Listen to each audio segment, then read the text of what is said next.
Welcome to our lecture series for the Human-Centered Design Bootcamp. In this video, we will be talking about the storytelling phase. Storytelling is all about communicating your vision and making your audience care about the people for whom you are designing. Now that you have developed your prototype, you tested it with stakeholders and imagined an implementation plan, it is time to share your idea with those who can help your team make it a reality. Whether your audience is funders, decision makers, or colleagues, by leveraging what you have learned throughout your design work, you will be able to inspire, engage, and enlist partners in implementing your solution. So telling your story, it's all about how can you inspire others to support your cause. It is about sharing your solutions to inspire others to take action, support your idea, and making sure that the stakeholders and the communities understand your journey and process. Design processes are sometimes invisible. We do so much work to understand the root causes of issues and to design solutions, but sometimes that work is not seen. It's invisible for people, it's invisible for your partners, it's invisible for your donors. So sometimes it's even invisible for the communities in our own organization. So, how can we make this visible so that stakeholders and communities understand that the solution that we are coming up with is not something that came out of nowhere? It came out of a process, and that process engaged different people, different experts, different partners throughout the entire design process.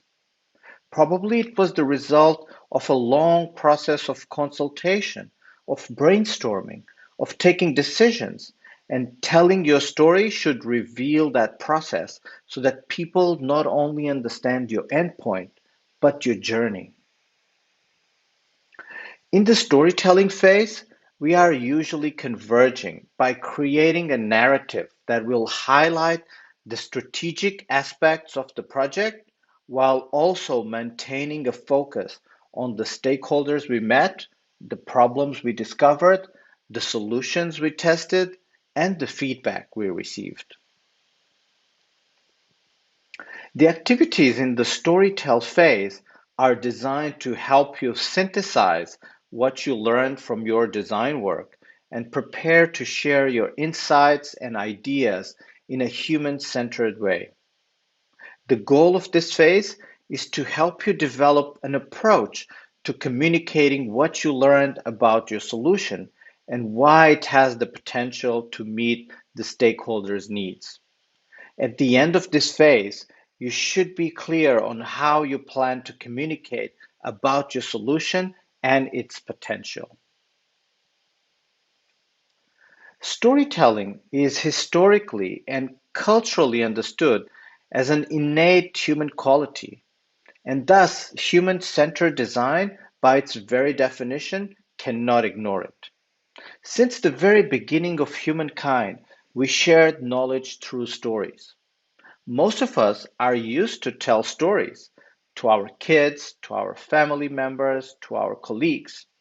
But in the professional environment, we tend to forget those skills and emotions and we become very fact oriented. Maybe this should make us reflect on what is the best way to convey an idea. Is it through facts and information or through emotions? It seems that stories are hardwired into our psyche. People have been passing information along via storytelling for as long as humans have had a rich language to draw from. Stories are a great way to connect people with ideas at the human level. A well told story focused on sharing pertinent details that express surprising meaning and underlying emotions appeals to the emotions and the intellect simultaneously. Storytelling is also a human-centered way to communicate your idea. When we communicate ideas in meetings, usually it's only about the idea. But just communicating your idea is not enough.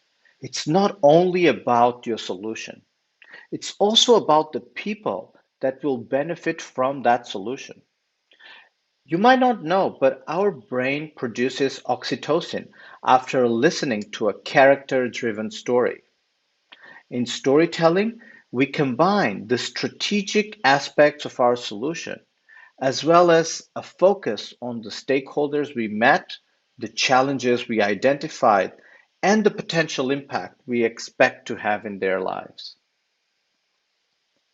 And it's all about the meaning we embed into stories.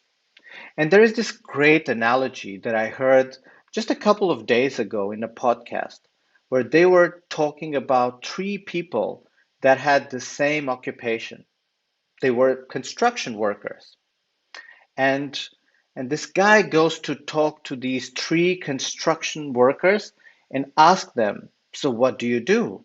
Like, what is your job? Tell me more about your job." And he received three very different answers. So one person said, my job is to lay bricks. I lay bricks day in and day out. And then he went in and asked the next guy, "So what is your job?"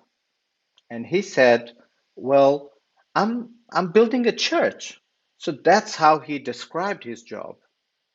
And then he went to the third person. "So what is your job?" And he said, "Well, I'm building the house of God." And here you can see that the three people, they have the same occupation, but they described it in a very different way. Maybe the first one is seeking to perform a task, something that has to be done. He said, "I lay bricks." The second one is seeking personal success. He is part of building a church. But the third one is seeking a greater good than himself. He's connecting to something greater. Even if he's just laying bricks, for him, there is a meaning behind it.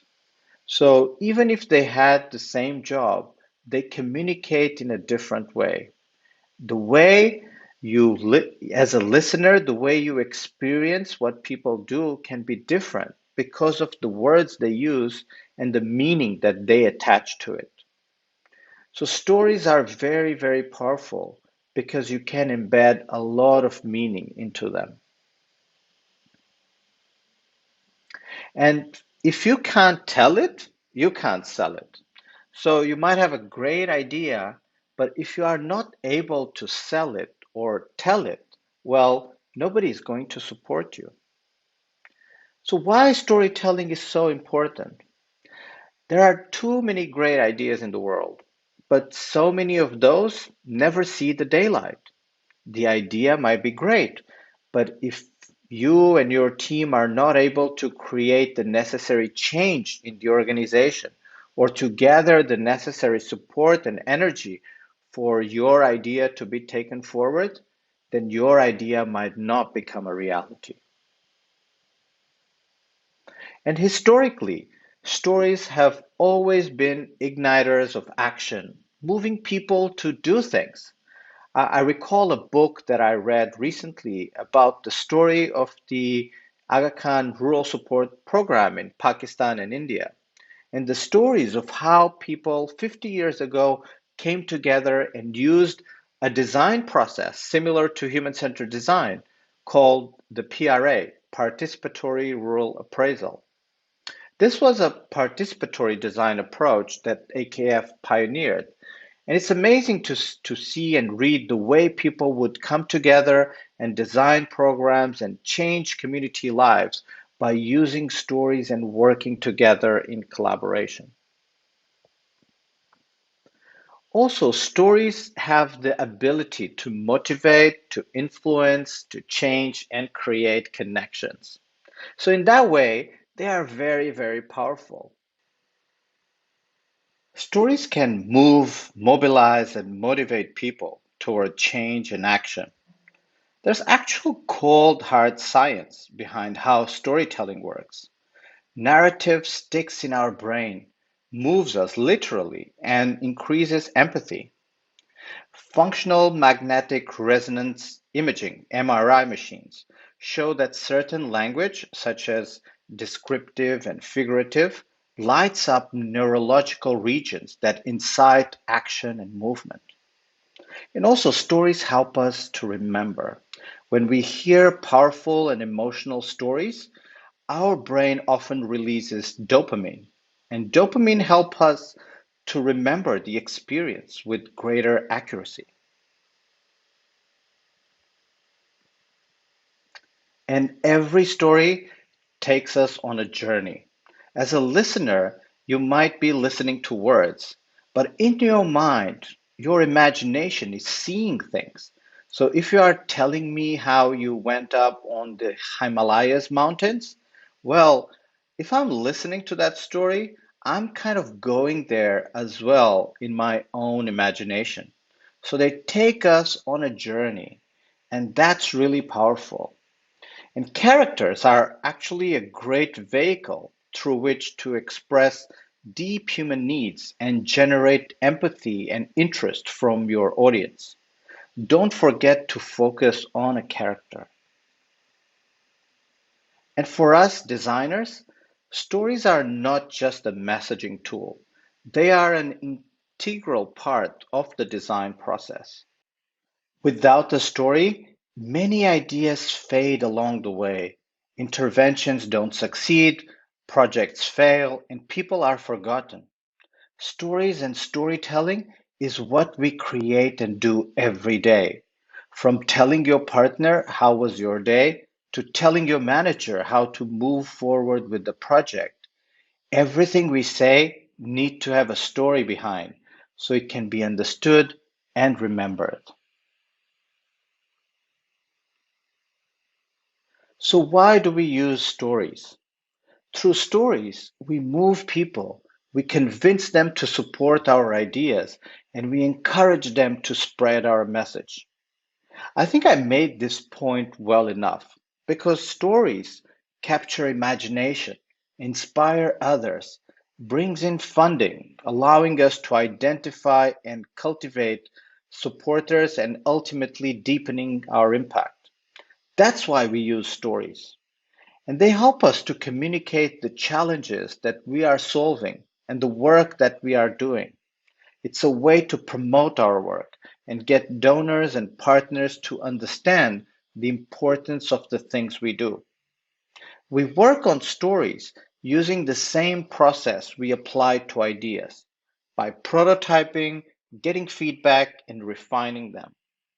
The best pitches are developed through feedback. And before you prepare your slide deck or practice your pitch, you want to be sure that you are conveying your message effectively through stories that are clear and compelling. So, what makes a good story? We now all understand the importance of a story, but how can we make good stories? Before you can tell a great story, you need a blueprint to focus your narrative. You will learn how to zero in on your audience, their needs, and the impact you are trying to achieve. You wouldn't build a house without a blueprint. In the same way, you shouldn't tell a story without a proper structure or framework. So, how should I structure my story? Let's dig into story design. Do you know what stories such as Harry Potter, Batman, Lords of the Rings have in common? Well, they all follow a similar framework or story template. This template is known as the hero's journey. The hero's journey is a common narrative archetype or story template that usually involves four essential stages. Action. This is when the common man or woman, before becoming a hero, goes on in an adventure. conflict. Then a difficult challenge is presented to the character. Opportunity. An opportunity presents itself usually with some lessons learned. And finally, the event. This is when the hero defeats the enemy or solves the challenge and wins a victory with that newfound knowledge and then returns home transformed. Do you recall seeing that type of narrative, whether it's Harry Potter or Batman or 007? Well, this exact narrative template has inspired countless stories from ancient myths to modern television shows and movies. We can draw a parallel from this story narrative to our design process. So, in a way, this beginning action could be also translated to the challenge we are trying to solve.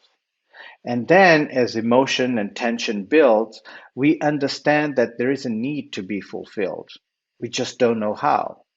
But then, digging deeper, we find an opportunity through a number of insights that we learned from the people that we engaged with.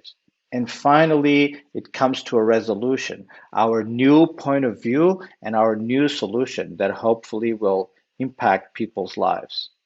So, this is a framework that we can use when it comes to telling good stories. Let's look at an example of a story template. One example could be following this template, saying, "We met," and then telling more about the user, some person that we met and we interviewed. "We discovered," then we can talk about the insight that shows us a new perspective on the problem. Then "we created," then you can present your solution, why you think that solution might be a game changer. "We learned." Once you prototyped and test, you learned a number of things about what works and what doesn't, and this should be presented. And finally, we recommend. What recommendation do you have for moving forward, for implementing your idea? So you can use this template of starting with the user, moving to the insight, to the solution, to the learnings, and then to the final recommendation. So let's look at this from a particular case study. As an example, let me tell you a story. So meet Doug. Doug Dietz, he works at General Electric as a designer creating medical imaging equipment. This is a CT scanner he designed. And this machine works pretty well, creates good scans, and looks great. So Doug was very proud of his work. But a few years ago, one day Doug visited a hospital, which he doesn't normally do. He went and saw his machine in the hospital and talked to the nurse operating it. She was pretty happy with it, and Doug was glad to hear that. And it was only by chance that on that day he saw a little 7-year-old girl holding the hands of her two parents walking down the hall.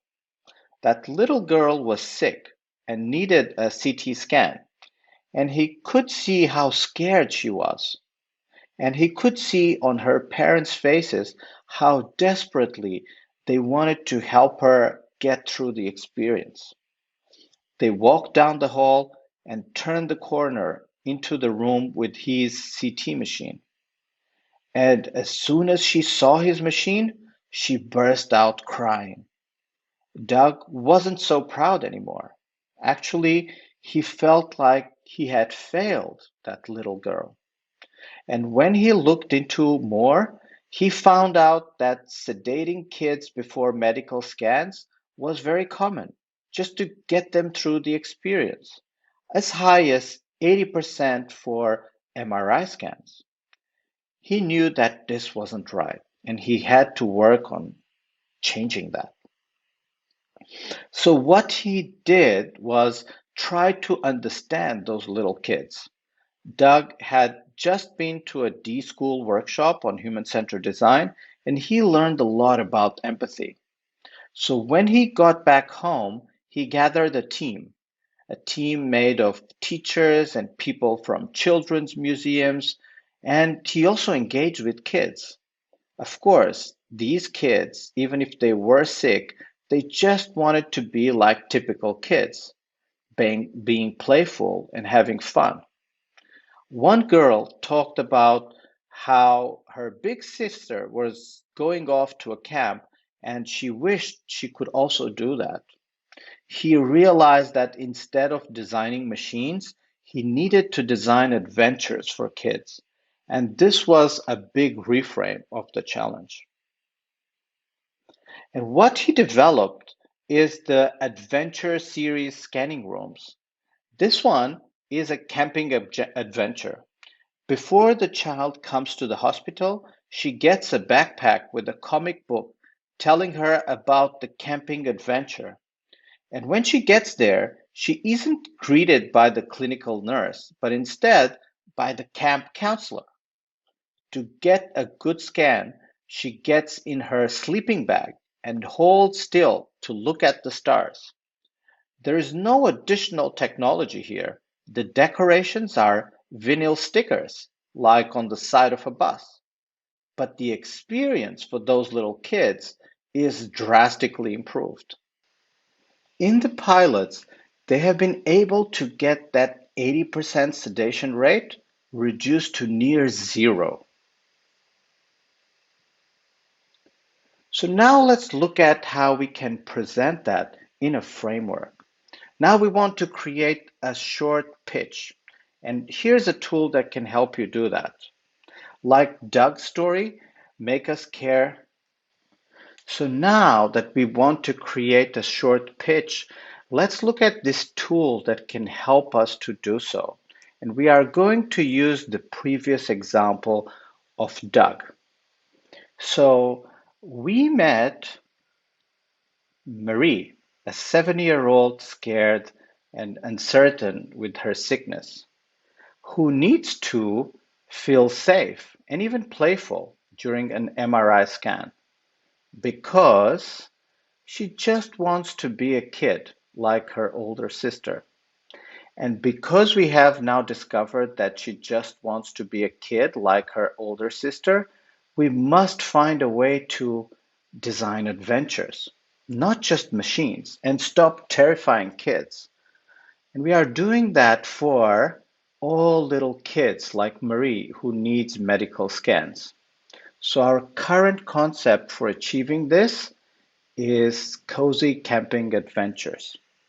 You see, by using this simple template, it allows us to construct a very compelling narrative.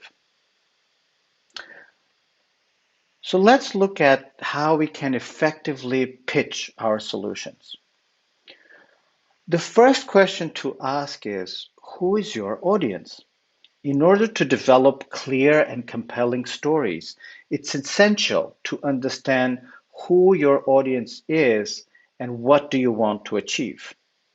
You can identify the different groups that you will be sharing your ideas and stories with. For example, a collaborator or a potential funder. You should discuss what do they care about? Think about the underlying human needs of your audience. Don't just stop at the first thing that comes to mind. People are complex, so are their needs. What do they value? What part of your work would make them curious to learn more? What support do you want from them? Or what action do you want them to take? Think about what you are trying to achieve and identify what you are trying to unlock with your story and what you want people to do. Remember, you are trying to motivate people towards change. Since we are tackling messy and complex design challenges, our ideas need to be clear. It is important to have a strong core message. Know what you intend to convey, both narratively and emotionally. You should be able to describe the essence of the transformation of your character in one sentence and the tone of the story in a couple of words. You need to be able to articulate the emotional tone in a couple of words. And there are three questions that will help you to think about how to communicate your idea to your target audience. How might you summarize your idea in one sentence? How might you explain your idea to someone's grandmother? How might you explain your idea to a donor?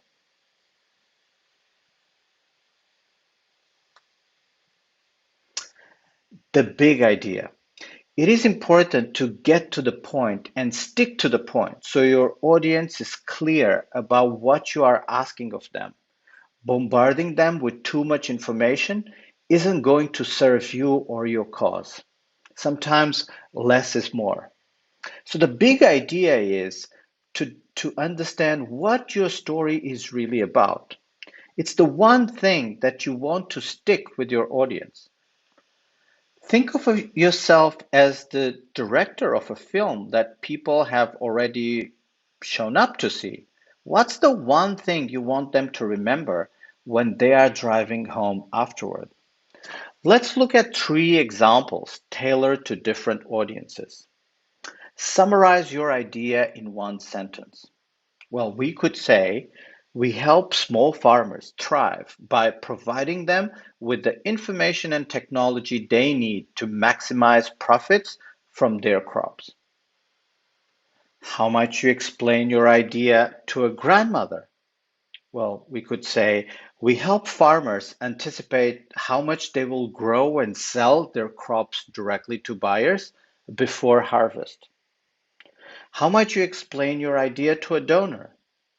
We created an online platform that projects the yields from small-scale farmers using information from past yields, geography, and input. The platform links them to buyers in advance of harvest using a two-way SMS system. Farmers get a deposit to help them have an income year-round. So here you can see that you need to craft and tailor your message to the different audiences that you are talking to. Clarifying your message and audience is just the beginning. Now it's time to tell your core message in a way that addresses the values and interests of your audience. Stories should include these principles. They should be simple. Can you share your story with someone else in less than 3 minutes? They should be unexpected. Have you included context about what makes your story unique? They should be concrete. Do you support your idea with anecdotes, statistics, or examples? They should be credible. Have you explained how you plan to make your idea real? They should be emotional. Did you include the personal experiences of your beneficiaries? And they should be visual. Stories take many forms. Is your story supported through good visuals? The best pitches are developed through feedback. Before you prepare your slide deck or practice your pitch, you want to be sure that you are conveying your message effectively. So after you developed your core messages, share them with at least three different people and ask them questions like, was my idea clear?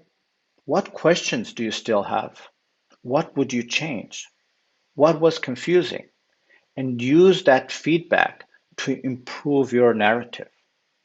Stories only get better with practice and feedback. So make sure you don't go out there and start pitching directly to donors without practicing first with your colleagues or friends. And how to deliver the story. There are certain characteristics and elements that makes good delivery. Stories should be personal. Focus on a character and give voice to the first person. They should be authentic. So be honest and you can present your failures and learnings. Make it a bit dramatic, so build some tension. Stories should be quick. Shorter is actually better. So only provide the necessary details. And make it straightforward. So clearly state the need, your insights and intent so people can really understand it. And make it surprising. Describe the obvious in a new way. Make it concrete by embedding examples, details, and scenarios. Try not to use jargon or big words. And make it aspirational. Articulate how are you uniquely positioned to solve this problem and how your solution would lead to a better world. Einstein used to say, if you can't explain it simply, you don't understand it well enough. And also, make sure you have finished speaking before your audience has finished listening. So let's look at some tools and methods we will be using during the storytelling phase. The tools in the storytell phase are designed to help you synthesize what you learned from your design work and prepare to share your insights and ideas in a human-centered way. There is one tool that we will be skipping for this particular training, which is the pitching tool. As usual, you can refer to the guidebook for more depth and guidance, and you will find there detailed instructions on how to use the tools. There's also a case study and some facilitation tips and reflection tools and rubrics that can help you and your team self-assess your progress.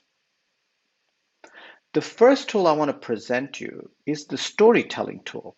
And storytelling is a worksheet that we designed to help you create a human-centered story about your design project.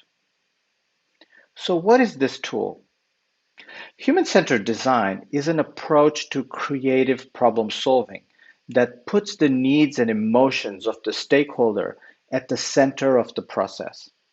Because we are focused on the needs and emotions of the stakeholder, we like to structure our process of pitching an idea as a story with a main character, a narrative, and a story arc, a beginning, a middle, and an end. So storytelling is a worksheet that is designed to help you create a human-centered story about your design project. By using character-driven storytelling as the framework for synthesizing your learning and pitching a new concept, we find that we create more compelling and engaging pitches.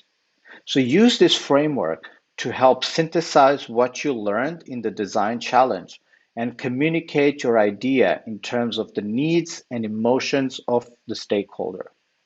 You can use this framework either as the basis for a slide deck, a skit, or a speech. So let's look at an example of the framework using our usual example from the guidebook. As presented in the previous story template, this tool has 5 boxes. We met that talks about the primary stakeholder. We noticed, which will bring in our observation. So we created, this is where we bring our solution. Then we learned, this is where we bring the learnings from our prototyping and testing. So now we hope to implement, and this is about our plan for implementation. So let's see what this looks like with the example of the guidebook. We met Halima, who is a caring and engaged aunt. She is responsible for helping her niece and nephew learn from home during the pandemic. We noticed that despite Halima actually doing a pretty good job teaching her niece and nephew, she wasn't confident in her abilities. She felt like she was doing it alone without any support or validation.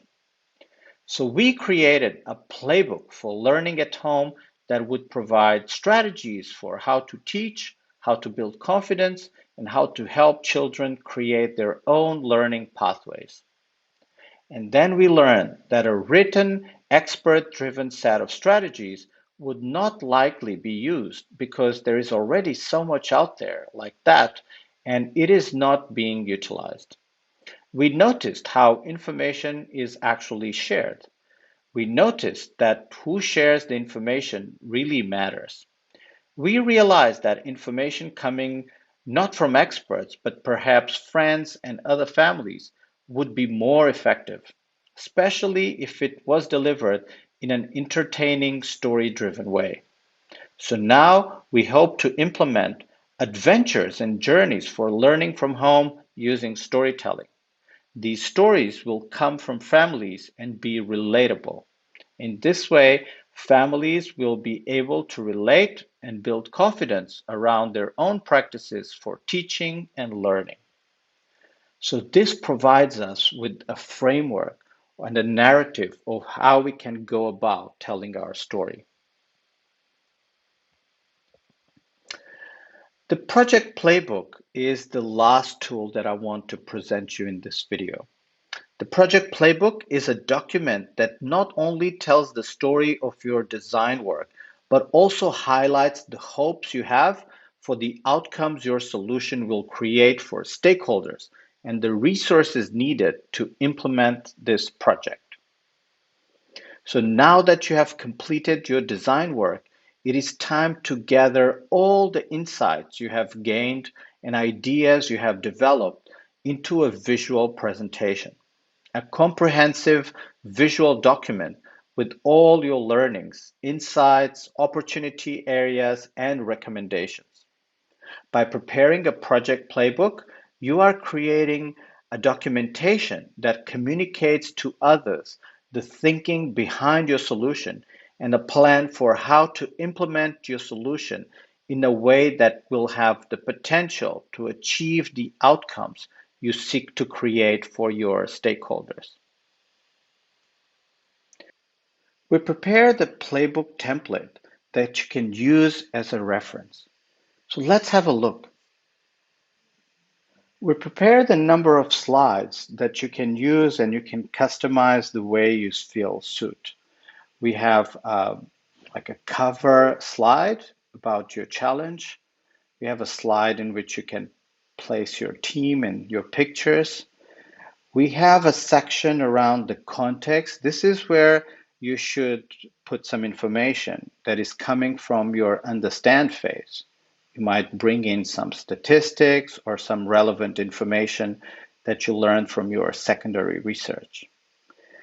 Then we have a section around true stories. This is where you bring the lived experience of the people that is facing the challenge. So basically your empathy work.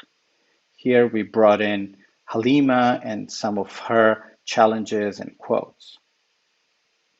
Then we move into insights. This is where you bring your own understanding of what people need and the right problem to solve. So this is where your synthesis work is getting translated. You can put your how might we questions, your point of view, all that kind of information. And then we move into ideas and prototypes.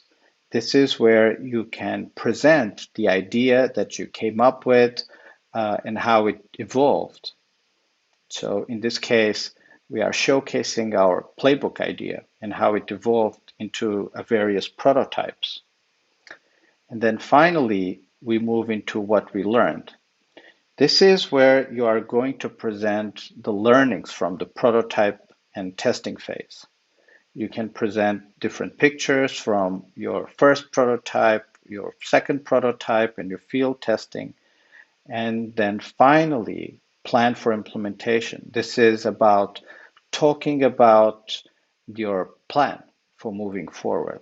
Here you can refer to some assumptions that you still would like to test or next steps that could help you to pilot the idea. So this is the slide deck that you will be using in order to prepare your project playbook. Here in this table, you can find some correspondence between the design stages and the related sections in the playbook. Like you can place information from the understand phase into the context in playbook, or the empathize stage in the true stories section of the playbook, and so on and so forth.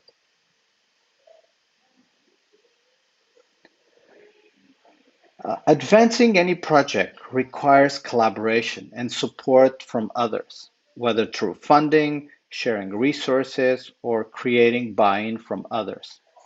And information alone will never move people. So, storytelling gives us the strategies for communicating about our work to a variety of audiences in order to influence opinions and motivate action. This was a beautiful journey to take you through all the videos in this series. I hope you have enjoyed as much as I have enjoyed creating these videos. Thank you and see you soon.